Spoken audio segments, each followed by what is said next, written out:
Vous écoutez Tour d'horizon géopolitique, le podcast de l'Institut d'études de géopolitique appliquée. Je suis Anne Briand, j'accueille aujourd'hui Sarah Perret. Bonjour. Bonjour. Bonjour Sarah, merci d'avoir accepté notre invitation. Donc vous êtes maître de conférence à l'Université catholique de Lille, à l'ESPOL, et chercheuse associée à l'ENS, l'École normale supérieure, Paris.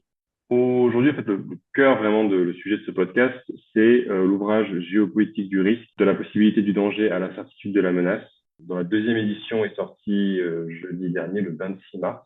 Vous êtes co-autrice de cet ouvrage avec Pierre Burgess, qui lui est professeur à l'ENS de Paris.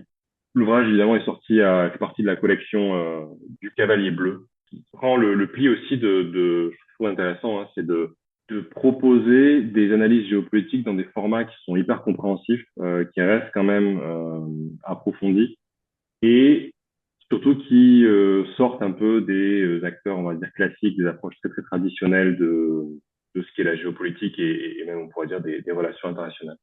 Ça, je trouve ça intéressant. Je sais que cette idée du risque aussi, elle, elle nous intriguait. C'est pour ça qu'on a voulu traiter de ce sujet en particulier. Alors, c'est la deuxième édition de l'ouvrage. La première édition est sortie en 2022. Aujourd'hui, entre les deux éditions, ce qui a le plus changé, en tout cas, ce que vous mettez en avant dès le début de l'ouvrage, en réalité, c'est cet impact justement et de certains enjeux structurants, notamment l'IA, qui en fait se distinguent par leur impact très transversal, hein, en lien avec les domaines de l'économie, du sécuritaire et même la question des récits stratégiques. C'est un peu cette dimension-là qu'on va essayer de toucher un peu du doigt. Ma première question, vraiment un petit peu pour lancer cette discussion, c'est de savoir comment le développement de ce type d'enjeux pluriels est amené à façonner hein, ce qu'on appelle le risque géopolitique. Peut-être faire le lien également avec un élément que vous avez mentionné en introduction, qui est cette idée d'incertitude.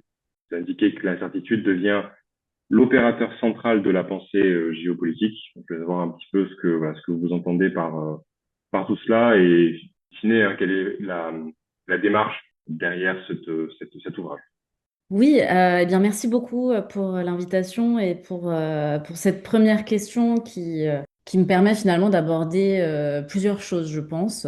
Pour commencer, je pense que c'est peut-être intéressant de vous donner un petit peu l'idée de point de départ de cet ouvrage et finalement de la première édition, qui partait en fait d'un constat assez basique, hein, assez simple, le fait que le risque est devenu notre quotidien, que le risque s'est globalisé et que quelque part il est présent dans tous les pans de la société. Et ce qui nous intéressait, c'était de voir finalement comment sa gestion, cette gestion du risque, produit également de nouveaux risques qui, eux, sont souvent imprévus. Et c'est là où on fait justement le lien avec cette question de l'incertitude. Et donc, pour vous rappeler un petit peu le contexte d'écriture de la première édition, eh bien, c'était tout de suite après le Covid qui nous est apparu comme étant un petit peu l'illustration parfaite à l'époque de ce phénomène. Alors, depuis ces 4 dernières années,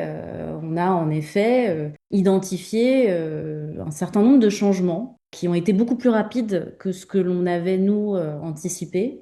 Des changements au niveau de finalement de la vitesse et de l'échelle en fait hein, dans la gestion du risque et qui est effectivement lié de manière assez forte avec l'usage de nouvelles technologies comme l'intelligence artificielle, mais on peut évoquer également l'usage de plus en plus répandu de la biométrie ou sur un plan, pour le coup, très guerrier, l'utilisation de drones, par exemple. Donc on voit qu'on a l'utilisation de plus en plus développée qui viennent de ces technologies qui viennent justement accélérer et amplifier des phénomènes qu'on avait déjà donc observés dans la première édition. Alors, vous vouliez que je revienne peut-être plus particulièrement sur la question de l'intelligence artificielle, qui, à notre sens, est un petit peu le révélateur parfait de ce que nous appelons dans l'ouvrage avec Peter Burgess, cette circulation générale du risque, hein, où finalement chaque technologie produit ses propres vulnérabilités, qui elles-mêmes vont générer à leur tour de nouveaux risques. Et donc, ben, ici, ce qui est un petit peu inédit, c'est son caractère qui va être simultanément économique, sécuritaire et épistémique, si vous préférez narratif. Alors, je disais économique, puisque on constate qu'il y a une certaine forme de concentration du pouvoir entre quelques acteurs privés qui vont être en capacité de traiter des données que les États finalement ne maîtrisent plus seuls. Et là, on peut penser à l'exemple, peut-être qu'on aura l'occasion d'y revenir, mais de l'entreprise Palantir et du recours de la DGSI à ce logiciel américain qui est donc soumis à des lois, pour le coup, américaines. Et donc là, on voit qu'on a un déplacement de souveraineté euh, qui se joue. Je reviens sur les trois éléments que j'évoquais tout à l'heure, la dimension sécuritaire. C'est-à-dire qu'on a des systèmes de ciblage par intelligence artificielle, et je crois qu'aujourd'hui, on a des exemples dans l'actualité qui nous montrent comment ces usages sont utilisés pour cibler des personnes sur des conflits, sur des théâtres d'opération, sans qu'il y ait finalement une réponse juridique claire.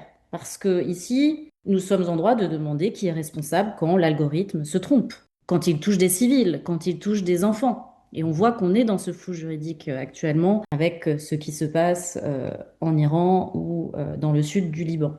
Et épistémique, je le disais également, ou narratif si vous préférez, puisque on constate que l'intelligence artificielle vient amplifier ce que la célèbre politiste Shoshana Zuboff évoquait dans ce sens-là, le chaos épistémique, c'est-à-dire cette capacité à produire massivement du non-savoir, de la désinformation à une vitesse et une échelle sans précédent.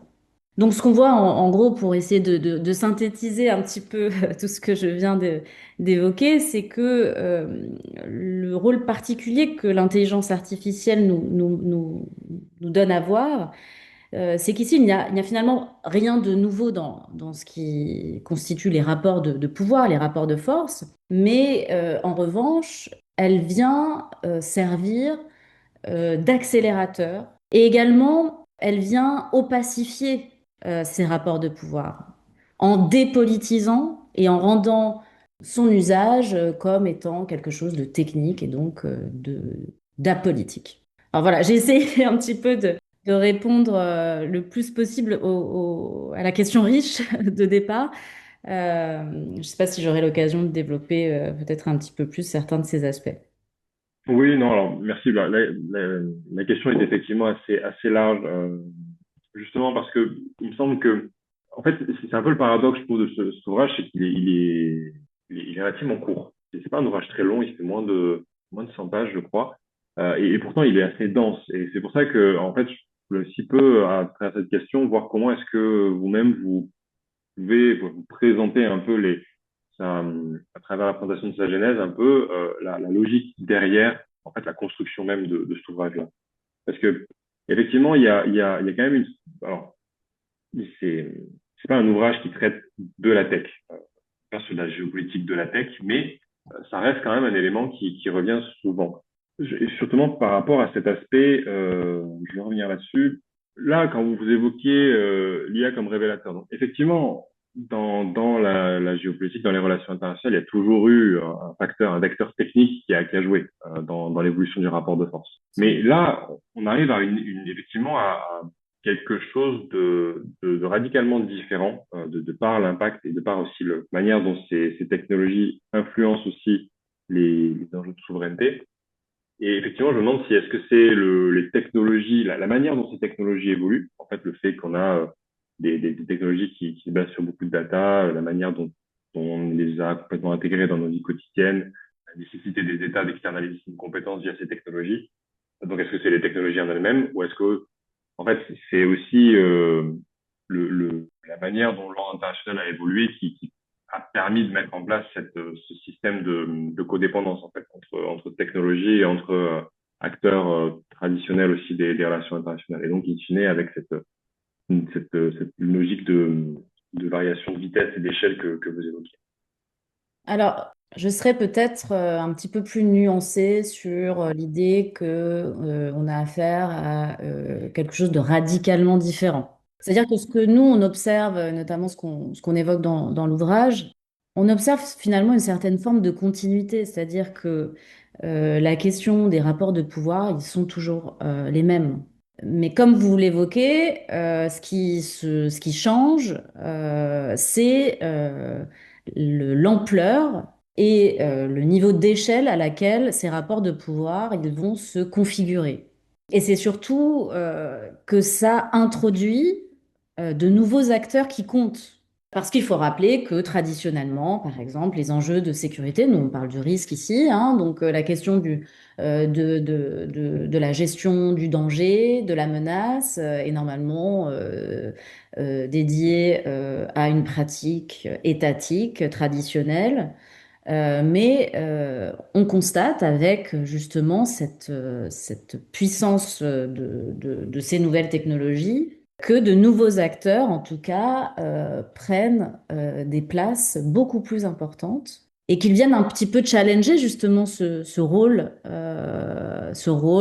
que tout étudiant de sciences politiques apprend que l'État est censé détenir le monopole de la le monopole de la violence physique légitime, quelque chose de bien connu par nos étudiants, mais qui est de plus en plus remis en question, aussi bien sur la scène internationale que nationale, par justement ce que nous, on appelle par exemple dans l'ouvrage, ces entrepreneurs du risque.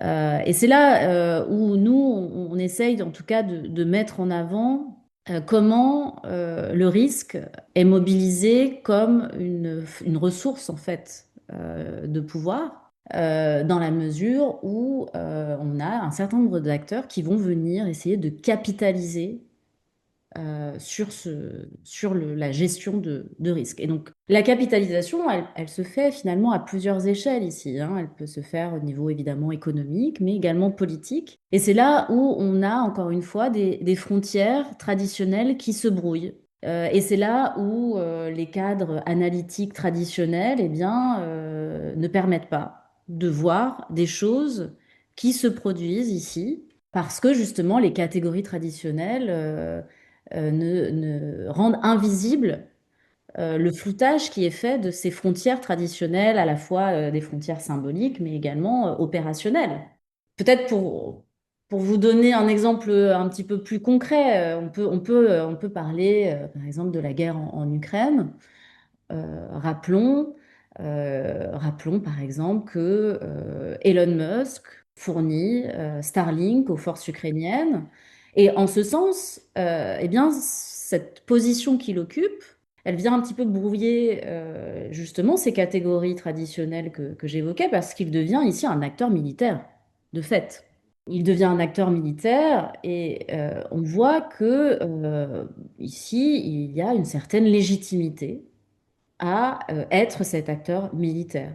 Les Et fabricants de drones qui négocient leur accès à des théâtres de guerre pour tester leur technologie, ici, ce n'est plus de la sous-traitance, c'est, on peut le dire, de la co-gouvernance du risque. Et ça, c'est vraiment nouveau, je pense, pour le coup. d'accord. Oui, donc c'est plutôt cette évolution de sous-traitance, enfin, externalisation de compétences à une forme de co-gouvernance que vous évoquiez, Oui. la légitimité. Et est-ce que selon vous, enfin, parce que ce que vous développez aussi, c'est développé aussi dans l'ouvrage, c'est que, enfin, j'aime bien l'idée d'entrepreneur du risque. Je me demandais, est-ce que finalement, ces entrepreneurs du risque, est-ce qu'ils s'aventurent là où les acteurs traditionnels, les États en particulier, refusent d'aller? Parce que en fait, le rôle finalement de l'État n'est pas d'exposer, je veux dire, de s'exposer au risque, mais au contraire peut-être de rester dans des approches beaucoup plus axées sur justement la préservation de la sécurité. On est plutôt, si aussi je comprends la trajectoire que vous évoquez, c'est qu'on est, de la part de ces acteurs étatiques, confrontés à l'incapacité de gérer ces nouvelles, toutes ces données et tous ces nouveaux aspects de la conflictualité, mais pas que, hein, ça passe aussi par voilà, la complexité au niveau des échanges économiques. En fait, finalement, toutes ces remises en question quotidiennes de la souveraineté telle qu'on la conçoit traditionnellement, en fait, il y a une forme de renoncement volontaire, afin de laisser la place justement à une possibilité de co-gouvernance. si je comprends bien. Alors, oui, il y a cette place qui est donnée, mais je crois qu'elle est donnée parce qu'il y a un gain politique qui se joue derrière. Et le gain politique, il est de mobiliser le risque en disant il y a une urgence qu'il faut traiter. Il y a une urgence qui est existentielle. Et de fait, de mobiliser quelque part un petit peu tous les moyens à n'importe quel prix pour ne plus avoir à nouveau, alors je pense par exemple ne plus à nouveau avoir un 11 septembre 2001. Je prends volontairement cet exemple parce que je pense que cette date a constitué un tournant dans la légitimation qui a été faite des politiques du risque menées ces 20 dernières années, hein. Avec cette idée qu'une attaque d'une ampleur et d'une visibilité inédite, hein, diffusée en direct dans un pays qui se croyait intouchable, eh bien cette sidération collective, elle crée ici un espace politique qui est particulier, qui est cet espace du plus jamais ça à n'importe quel prix. Et c'est précisément dans cet espace que les entrepreneurs du risque, enfin, en tout cas c'est ce terme que nous utilisons dans le livre, ont pu se légitimer quelque part. C'est-à-dire qu'ils n'étaient plus des prestataires discrets derrière les États, comme ça l'a été avant, hein, comme on l'évoquait tout à l'heure, il n'y a rien de nouveau ici.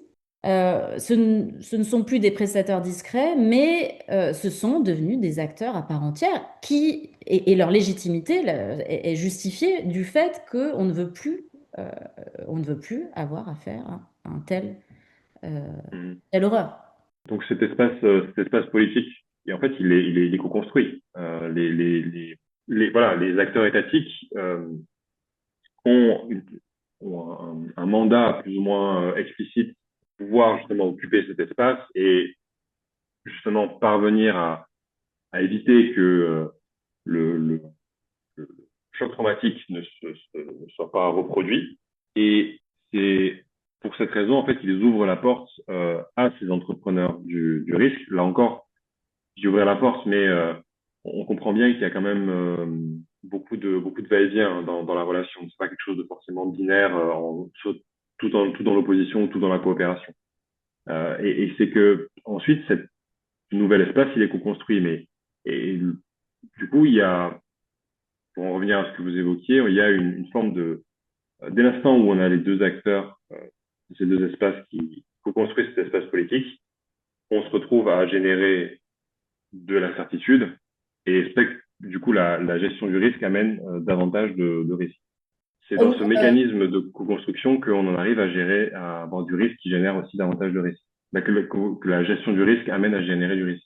oui, parce que encore une fois, il y a cette frontière qui distinguait le risque de l'incertitude qui s'efface progressivement. Là, on veut rester concentré sur des problématiques effectivement qui sont sécuritaires. Euh, mais vous évoquez aussi l'aspect financier en fait de cette gestion du risque. Et c'est là-dessus Mhm. que je voudrais venir maintenant dans un second temps, c'est de voir en fait comment est-ce que cette gestion du risque en fait finit par, on va dire, représenter en elle-même un enjeu économique. On va peut-être se concentrer peut-être dans un premier temps sur justement revenir sur l'aspect technologique pour peut-être rentrer dans cet aspect économique. Alors, peut-être ce que je peux déjà vous dire et ce qu'on observe, c'est que dans cet espace politique donc, qui a été créé, il y a simultanément un espace économique qui se crée en parallèle. Et donc, il y a une opportunité du risque quelque part, une opportunité économique pour ces acteurs économiques. C'est-à-dire que, en fait, le risque devient un business. Il devient un business assez formidable puisque on va pouvoir convaincre les gouvernants d'utiliser tel ou tel outil technologique pour aussi donner à voir que le gouvernant est dans l'action politique. Mobiliser, investir dans des matériaux concrets donne l'illusion que on est dans l'action, dans une action politique qui va permettre de gagner en sécurité. On fait le lien avec le fait de mobiliser un drone. Parfois même, maintenant, on utilise des drones militaires ça c'est très nouveau, hein, dans des usages civils. Il a fallu modifier la loi pour ça, hein, et c'est très récent. Mais l'usage des drones, du coup, permet de dire, bah, regardez, nous sommes dans l'action, dans une action de sécurité, dans une action politique de sécurité. Ce que la géopolitique du risque propose ici, c'est de poser en fait des questions finalement assez basiques, c'est-à-dire de quelle sécurité on parle ici? Pour qui? Pourquoi? Qui est ce nous qu'on essaye de sécuriser? Qui n'est pas inclus dans ce nous? Et je crois qu'ici, ce sont des questions qu'on ne pose finalement que très peu dans le débat public et qui sont en fait des questions assez essentielles lorsque l'on doit essayer d'identifier quel est finalement le véritable risque, quel est le véritable danger. Et encore une fois, le danger pour qui, pourquoi? Parce que la question du risque, il faut rappeler que le risque, ça a une logique politique, économique et aussi très culturelle. Qui va désigner, qui va décider que certains dangers vont être considérés comme des risques qu'il faut mettre en priorité? Qui va décider qu'on va ignorer d'autres risques et d'y répondre d'une certaine façon plutôt qu'une autre? Donc c'est là où en tout cas l'ouvrage essaye de vraiment de revenir sur le risque comme finalement un régime de gouvernance Mm. et d'ailleurs, peut-être pour préciser quelque chose qui n'est pas anodin, en fait, on ne parle pas de géopolitique des risques ici, on parle de géopolitique du risque. Et la distinction ici, elle n'est pas anodine, elle est volontaire. Parce que le fait de ne pas dire les risques, qui pour nous, ce sont finalement les objets, c'est une façon de montrer qu'il y aurait différentes catégories de risques. Le risque, alors vous avez évoqué le risque géopolitique, le risque assurantiel, le risque terroriste, etc., le risque cyber. Mm. On peut continuer pendant un petit moment sur ces différentes catégories, mais nous, ce qui nous intéresse, c'est d'aller au-delà de ces objets du risque et de voir ce qui lie tous ces objets du risque. Et Oui. là, le risque, c'est un régime de gouvernance en réalité qui va produire justement ces catégories qui va produire ces objets du risque. En tout cas, c'est ce que on cherche à analyser dans l'ouvrage et de comprendre finalement comment ce risque, cette question du risque, elle vient organiser les modes de gouvernance. Bah, j'allais venir justement sur ce choix de privilégier le risque au singulier plutôt que les risques, mais en fait, finalement, c'est ce que c'est un peu ce que vous souhaitez, j'imagine, traduire avec le sous-titre de l'ouvrage. Quand vous parlez de la possibilité du danger, ça, c'est la mise en place d'espaces politiques, de gouvernance. Et l'incertitude de la menace, en fait, elle est aussi, c'est aussi un élément qui est généré, cette idée d'incertitude, en justement créant un régime de gouvernance qui prend l'initiative de répondre à ces questions, enfin qui pose et qui répond aux questions justement de qui, de pourquoi, la catégorisation, la hiérarchisation évidemment des éléments de risque. En fait. Je voudrais revenir sur un point de la réalité politique, centré surtout sur l'action. Il y a un aspect performatif qu'on retrouve beaucoup, j'ai l'impression, par exemple là récemment dans la guerre en Iran. Euh, Quand on voit par exemple la multiplication des prises de parole de Trump, qui on va agir de telle manière, on va agir de telle manière, on va lancer une opération de sol, finalement on va faire que des frappes, et que dans cet aspect-là, en fait, est-ce que c'est cette logique en fait de pallier au risque, elle, en fait, elle s'accommode bien de ce qu'on appelle la post-vérité, cette idée que finalement les faits sont secondaires par rapport à ce qui nous permettrait de pallier immédiatement au risque. Et donc ici, finalement, euh, rentrer dans ce dépassement en fait des faits objectifs, quitte à rentrer dans une série de contradictions, comme voilà, on l'a vu par rapport à la question de l'Iran. Donc voilà, ma question est la suivante finalement. C'est que, est-ce que selon vous, la guerre en Iran, elle fait écho à ce que vous que vous développez dans l'ouvrage en termes de géopolitique du risque et de cette gestion du risque et de l'incertitude. Ah, mais complètement. Ce qui se passe en Iran, pour moi, c'est l'illustration parfaite de ce que nous appelons dans le livre la gouvernance par l'incertitude. C'est-à-dire qu'effectivement, on a le président américain, Donald Trump, qui fixe des ultimatums, qui annonce des négociations que Téhéran dément immédiatement, qui menace, qui recule, qui remenace. Et si, ce qui est intéressant, c'est que ce n'est pas de la confusion, c'est une stratégie délibérée. L'incertitude est l'arme de gouvernance par excellence du président américain ici. Et voilà finalement ce que la géopolitique du risque nous permet de voir, là où une analyse peut-être plus classique en termes de géopolitique traditionnelle s'arrête, c'est que cette stratégie, elle produit finalement exactement le risque qu'elle prétend gérer.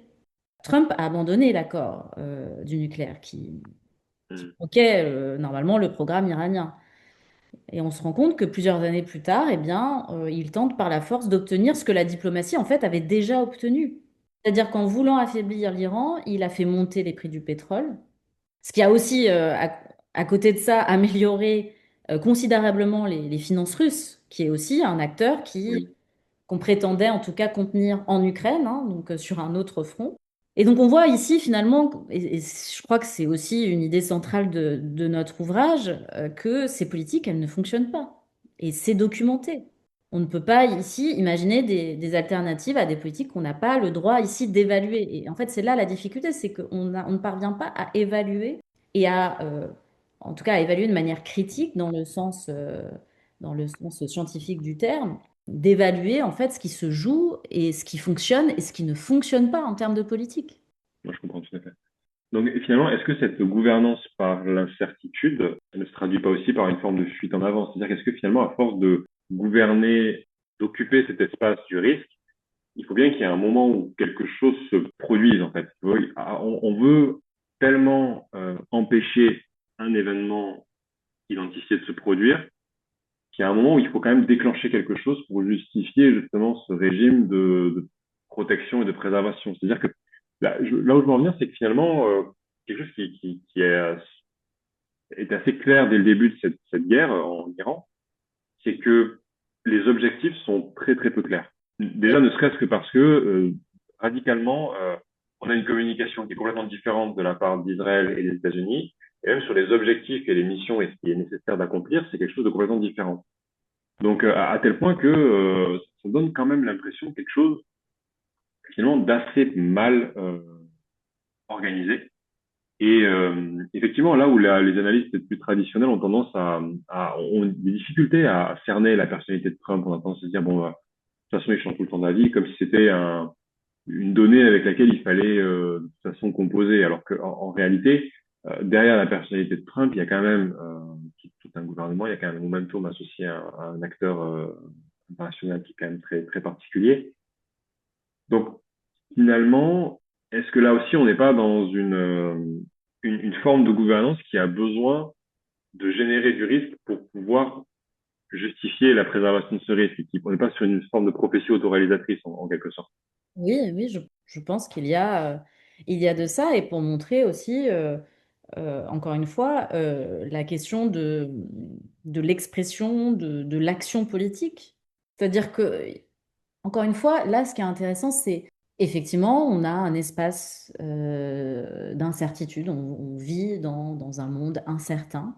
Et là, ce qui est intéressant, c'est qu'on voit que, en fait, Trump, en tout cas, mobilise cet environnement comme d'une arme, comme d'un instrument de pouvoir, quelque part. Il maintient le flou sur les objectifs en Iran, vous l'avez dit. Et ici, on voit que c'est une stratégie qui va profiter à des acteurs qui ne sont pas seulement étatiques. Et c'est là où la personnalité de Trump, elle est intéressante parce qu'on faut rappeler que Trump, c'est pas juste un personnage politique, c'est quelqu'un qui, en fait, avant d'être un politique, était un businessman. Donc, il est aussi habité par cette logique-là. Quand il nous parle de transformer Gaza en nouvelle Riviera, l'objectif, il n'est pas politique, il est économique. Et donc, on voit que cette stratégie cette stratégie de mobiliser l'incertitude comme mode opératoire, eh bien, elle participe à différents acteurs. Et là, on peut revenir sur ce que j'évoquais tout à l'heure, sur cette idée que certains vont venir capitaliser sur le risque, sur l'incertitude, en fabriquant des nouvelles formes de drones qui sont aujourd'hui quand même testées, par exemple, à Gaza. Et là, pour le coup, de nombreuses enquêtes journalistiques, notamment israéliennes, l'ont documenté, où on voit que des nouveaux drones sont testés in situ et qu'ils sont derrière présentés sur les marchés internationaux avec cet argument que ce sont des technologies qui ont été déjà testées en direct, hein. Donc, il y a, je crois, ici, justement, encore une fois, des frontières qui s'effacent, qui se troublent, et qu'il faut, en tout cas, je pense, analyser. Et c'est ce que ne permet pas, je pense, encore une fois, les cadres plus traditionnels qui pensent en termes de catégories parfaitement distinctes et définies. Oui, en fait, c'est cet aspect transversal, je trouve, qui ressort beaucoup de votre analyse et de l'ouvrage au sens plus large. Il y a un dernier point que je voudrais aborder en guise de conclusion. Cette, donc, c'est cet espace d'incertitude, vous l'avez dit, permet aussi d'occuper des enjeux qui pourtant sont traditionnels, comme l'espèce de pouvoir, la logique d'incertitude, de puissance, la question d'intérêt. Je fais le lien avec l'idée de flou évoqué précédemment, et notamment le flou juridique associé autour, par exemple, de l'utilisation de déléguer un maximum de décisions à des outils automatisés. Ce flou, enfin, on est quand même face à des acteurs qui ont conscience de ce flou. Et donc, ce que je me demande, c'est qu'on est, est-ce que l'ennemi de toute cette politique de l'incertitude, de gouvernance par l'incertitude et cette politique du risque aussi, c'est pas justement le multilatéralisme. Est-ce que dans la coopération et des cadres de gouvernance bien précis et normés, on n'a pas justement déjà un levier efficace pour réduire le risque, hein, comme justement la diplomatie pouvait déjà apporter une réponse à la question iranienne avant justement la guerre qui est complètement contre-productive. Donc, on a à travers cette gouvernance par l'incertitude, cette politique du risque, parce qu'on n'a pas aussi une volonté complètement assumée, hein, qui a été exprimée d'ailleurs dans des termes assez clairs, de remodeler l'ordre international, de sortir finalement du cadre axé sur la diplomatie et en tout cas avoir des enjeux éthiques et moraux qui serviraient de base à la gouvernance mondiale. Donc voilà, ce qui est hérité de 45 en fait, et donc de passer à une autre dimension où là on aurait peut-être justement qui serait davantage gouverné par cette quête de puissance, par certains enjeux notamment économiques d'une multitude d'acteurs. Enfin, voilà, le multilatéralisme finalement, si je comprends bien, il se positionne à l'opposé de cette logique de gouvernance par l'incertitude. Et donc finalement, sans vouloir jouer les prophètes, hein, mais plus on va arriver à un recul du multilatéralisme et plus on devrait arriver à une forme de globalisation en fait du risque que vous évoquez déjà de toute façon dans l'ouvrage.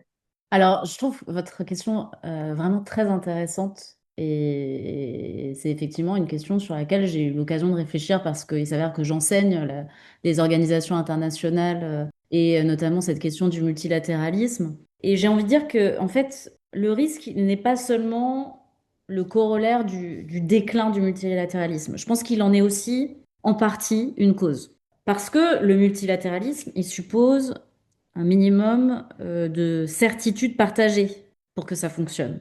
C'est-à-dire des faits reconnus unanimement, des institutions qui sont crédibles. Or, ce qu'on voit, c'est que la géopolitisation du risque, elle a contribué quelque part à détruire ce terrain commun qu'on avait pu créer effectivement après 45 et surtout, je dirais même après 90 parce que Ouais. euh, quelque part, le véritable avènement du multilatéralisme, il se fait à la fin de la guerre froide. Et on voit ici que ce terrain commun, il est effectivement remis en question quand on voit que chaque acteur va construire sa propre version de la menace, sa propre version, sa propre compréhension de ce qui constitue un risque. Et ça, c'est amplifié notamment par aujourd'hui l'usage des algorithmes, des réseaux sociaux. Et donc on voit que ici, eh bien, cette fragmentation, quelque part, en fait, elle annihile une base commune pour coopérer. Parce que c'est ça, le multilatéralisme. Il faut rappeler quand même que c'est ce qui permet de coopérer. Et donc, on a cette espèce de, je dirais, d'ironie tragique de notre époque, c'est que nous avons plus que jamais besoin de coopération, de multilatéralisme, sur des enjeux et des dangers très concrets, hein, la question climatique, les pandémies, les cybermenaces, qui, eux, comme enjeu, eh bien, ne respectent aucune frontière, hein, ils sont profondément Par essence, bien sûr. transnationaux. Donc c'est là où on en a le plus besoin, c'est le moment précis où on en a le plus besoin que en fait, qu'on est incapable enfin, c'est là où on en est le moins capable, je dirais plutôt. Et c'est ça un petit peu l'ironie qui se joue.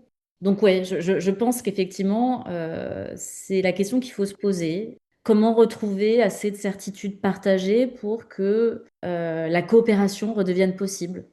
Et c'est d'ailleurs une des questions hein, que le livre pose. Et ici, eh bien, on essaye de formuler un début de réponse. On essaye en tout cas d'être optimiste, on va dire, parce que le point de départ qui nous semble essentiel, eh bien, c'est tout simplement de nommer ce mécanisme, de rendre visible.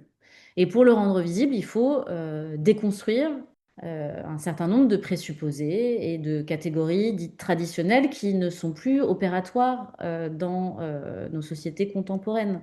Et donc là, déconstruire, ça ne veut pas dire évidemment nier les menaces, hein, il y a des dangers réels, mais c'est de vraiment reposer des questions que j'évoquais tout à l'heure, des questions assez basiques pour essayer de reconstruire justement un terrain commun en essayant de comprendre comment il a été détruit d'ailleurs.